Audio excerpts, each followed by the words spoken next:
Sixth class general science. అరటిపండులో మన శరీరానికి పనికి వచ్చే పొటాషియం అనే పదార్థం ఉంటుంది. ఖాళీ కడుపుతో అరటిపండు తినకూడదు. దానిలో ఉండే చక్కెర ప్రభావాన్ని తగ్గించుకోవడానికి ఏదైనా మాంసకృత్తులున్న పదార్థంతో కలిపి తినాలి. ఆహారాన్ని తయారు చేయడానికి ఉపయోగించే పదార్థాలను దినుసులు అంటారు. చికోరి జీర్ణ వ్యవస్థకు, రక్త ప్రసరణ వ్యవస్థకు మేలు చేస్తుంది. బీట్రూట్లో పిండి పదార్థాలు ఎక్కువ పరిమాణంలో ఉంటాయి కాబట్టి వాటిని తరచుగా తినడం మంచిది. సుగంధ ద్రవ్యాలు: ఏలకులు, లవంగాలు, దాల్చిన చెక్క, బిర్యానీ ఆకులు, నల్ల మిరియాలు మొదలగునవి. డ్రై ఫ్రూట్స్ అంటే ఎండిన పండ్లు, జీడిపప్పు, బాదాం, కిస్మిస్ ఎక్సెట్రా. సుగంధ ద్రవ్యాలు, డ్రై ఫ్రూట్స్ ఇచ్చే మొక్కలు కొన్ని ప్రాంతాల్లో మాత్రమే పెరుగుతాయి. ఎక్కువ పరిమాణాల్లో లభించవు, అందుకే ఇవి చాలా ఖరీదైనవి. బఠానీలలో మాంసకృత్తులు సమృద్ధిగా ఉంటాయి, కానీ ఇవి కొందరిలో ఎలర్జీ కలిగిస్తాయి, కొందరికి జీర్ణం కావు. ఉల్లిపాయలలో ఉండే యాంటీ ఆక్సిడెంట్లు మనలను రోగాల బారి నుండి కాపాడే పదార్థాలు. వీటికి యాంటీ ఎలర్జిడ్, యాంటీవైరల్, యాంటీ హిస్టమీ గుణాలున్నాయి. చిలకడ దుంపలలో రక్తాన్ని శుద్ధి చేసే పదార్థాలు అయిన కెరోటినాయిడ్, యాంటీ ఆక్సిడెంట్లు ఉంటాయి. చక్కెర పాకం తేనెను పండ్లను నిల్వ చేసే పదార్థాలుగా ఉపయోగిస్తారు. అందుకే తరచుగా పండ్లను చక్కెర పాకం లేదా తేనెలో నిల్వ చేస్తారు. పండ్లను జామ్ లేదా పండ్ల రసాలుగా మార్చి నిల్వ చేస్తారు. టమాటాలలో విటమిన్ సి అనే పదార్థం ఉంటుంది. విత్తనాల చుట్టూ ఉండే గుజ్జులో అధికంగా ఉంటుంది. ఇది రోగనిరోధక శక్తిని కలిగిస్తుంది. మార్కెట్లో దొరికే ఆహార పదార్థాల కవర్ మీద తయారు చేసిన తేదీని, ఎక్స్పైరీ డేట్ని పరిశీలించి తినాలి. కూరగాయలను ఉపయోగించి వివిధ రకాల ఆకారాలు, డిజైన్లలో అందంగా అలంకరిస్తారు. దీనినే వెజిటబుల్ కార్వింగ్ అంటారు. సాలడ్ అనే పదం సాలటా అనే లాటిన్ పదం నుంచి వచ్చింది. సాలటా అంటే ఉప్పు అని అర్థం. టమాటాలో కెరటినాయిడ్లు మరియు లైకనోపినాలు సమృద్ధిగా ఉంటాయి. కెరటినాయిడ్ అధికంగా గల ఆహార పదార్థాలు తినడం ద్వారా క్యాన్సర్కి గురయ్యే ప్రమాదం తగ్గుతుంది. ఆహార పదార్థాలను నిల్వ చేయడానికి ఉపయోగించే రసాయనాలు, రంగుల వల్ల క్యాన్సర్ వంటి వ్యాధులు వస్తాయి. ఇప్పటి వరకు మనకు తెలిసిన అయస్కాంత పదార్థాలలో నియోడైమియం బలమైన అయస్కాంతం. సుమారు 2500 సంవత్సరాల క్రితం మ్యాగ్నస్ అనే గొర్రెల కాపరి రోజు తన గొర్రెలను మేపుతూ కొండలలో తిరుగుతుండేవాడు. అతని చేతికర్ర చివర భాగాన ఇనుప తొడుగు ఉండేది. ఒకరోజు కుంట ఒడ్డున కూర్చొని తన చేతికర్రతో నీటిలోని గులకరాలను అటు ఇటు కదిలిస్తున్నాడు. అప్పుడు ఆ కర్రకున్న ఇనుప భాగానికి ఒక రాయి అంటుకొని ఉంది.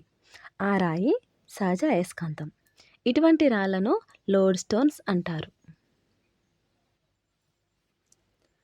మనం ఉపయోగించే అయస్కాంతాలు వివిధ రకాలుంటాయి. అవి దండాయస్కాంతం, బిల్లయస్కాంతం, వలయాకారపు అయస్కాంతం, గుర్రపు నాడాకారపు అయస్కాంతం.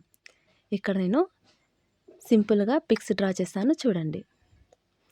సాధారణంగా ఇనుము, నికెల్, రాగి, కోబాల్ట్, అల్యూమినియం మిశ్రమాలతో శక్తివంతమైన అయస్కాంతాలను తయారు చేస్తారు. అయస్కాంతం ఆకర్షించిన పదార్థాలను అయస్కాంత పదార్థాలు అంటారు.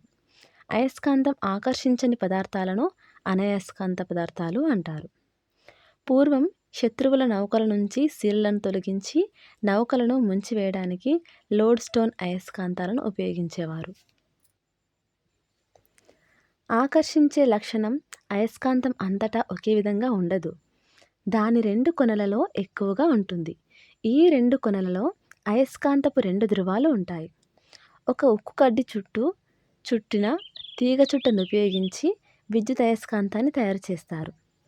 స్వేచ్ఛగా వేలాడదీయబడ్డ దండాయస్కాంతం ఎల్లప్పుడూ ఉత్తర దక్షిణ దిక్కులను సూచిస్తుంది.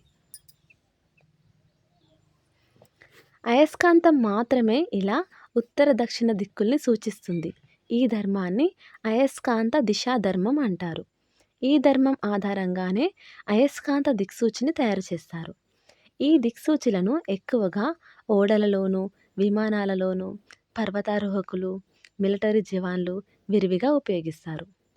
అయస్కాంత దిక్సూచిని వేరొక అయస్కాంతానికి దగ్గరగా ఉంచకూడదు.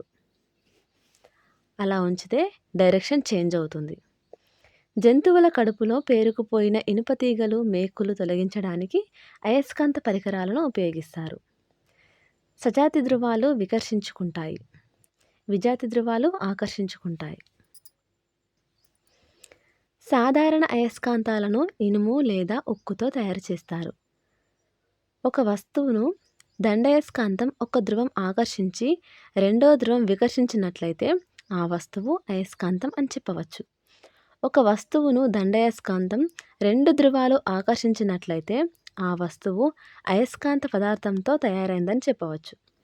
ఒక వస్తువును దండయస్కాంతం రెండు ధ్రువాలు ఆకర్షణ వికర్షణ చేయకపోతే ఆ వస్తువు అనయస్కాంత పదార్థంతో తయారైందని చెప్పవచ్చు.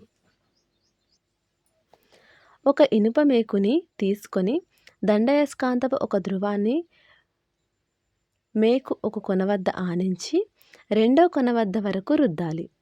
ఇదే విధంగా 20-30 సార్లు చేయాలి. ఎల్లప్పుడూ అయస్కాంతాన్ని ఒకే దిశలో రుద్దాలి. మేకుపై అయస్కాంతాన్ని ముందుకు వెనుకకు రుద్దకూడదు. ఇప్పుడు చిన్న చిన్న ఇనుప మేకులు మేకు దగ్గరగా ఉంచండి. అవి అంటుకుంటే అయస్కాంతం తయారైనట్లే. ఒక అయస్కాంత పదార్థం ఒక అయస్కాంతానికి దగ్గరగా ఉన్నప్పుడు అది కూడా అయస్కాంత లక్షణాలు చూపడాన్ని అయస్కాంత ప్రేరణ అంటారు. భూమి యొక్క అయస్కాంత క్షేత్రం దండయస్కాంతపు మధ్య భాగంలో ఉండే అయస్కాంత క్షేత్రం వలె ఉంటుంది. భూ అయస్కాంత తీవ్రత శీతల అయస్కాంత తీవ్రత కన్నా 20 రెట్లు శక్తివంతమైంది. భూకేంద్రంలో ఉండే ద్రవాల ప్రవాహాల వల్ల భూమి ఒక పెద్ద అయస్కాంతంగా పనిచేస్తుందని భావిస్తుంటారు. కొన్ని చోట్ల తలుపులు స్థిరంగా తెరిచి ఉండడానికి లేదా మూసి ఉంచడానికి అయస్కాంతాలను వాడుతారు. నీటి యొక్క ఘనరూపం మంచుగడ్డ అని పిలుస్తారు. మంచు ప్రకృతిలో సహజంగా ఏర్పడుతుంది. వాన చినుకు గంటకు 7-18 మైళ్ళ వేగంతో ప్రయాణిస్తుంది. నీటి వాయురూపం నీటి ఆవిరి అని పిలుస్తారు. నీటిని నీటి ఆవిరిగా మార్చే ప్రక్రియను బాష్పీభవనం అంటారు. వాన చినుకు ఆకారం నిజానికి మనకు కనిపిస్తున్నట్లుగా గుండ్రంగా ఉండదు. మేఘంలోంచి జారి పడుతున్నప్పుడు అలా కనిపిస్తుంది. నీటి ఆవిరి తిరిగి నీరుగా మారడాన్ని సాంద్రీకరణం అంటారు. వాన చినుకు 0.02 అంగుళాల నుంచి 0.31 అంగుళాల వ్యాసార్థం కలిగి ఉంటుంది.